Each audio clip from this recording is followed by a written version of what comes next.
In this video, we will learn how to don't allow duplicate value in Excel sheet. So let's start. This is my Excel sheet. I have a here blank columns, two columns. So I enter here the product ID 101, 102, 103 and 104.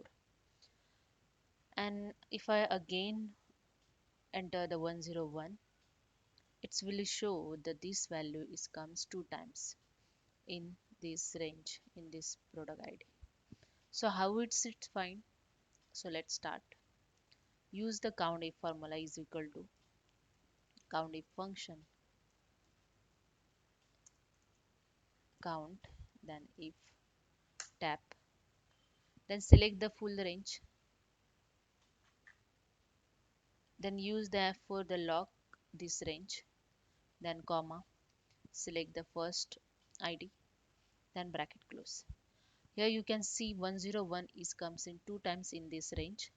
If I copy this formula below the cell, you can see 102 is one time in this range, 103 is one time, 104 in one time and 101 in two times. If I enter again 101, it comes three times. If I enter 102, you can see here 102 is count two times. So this way you understand the which IDs comes in two three times. So this is helpful too when you doing the manage your data.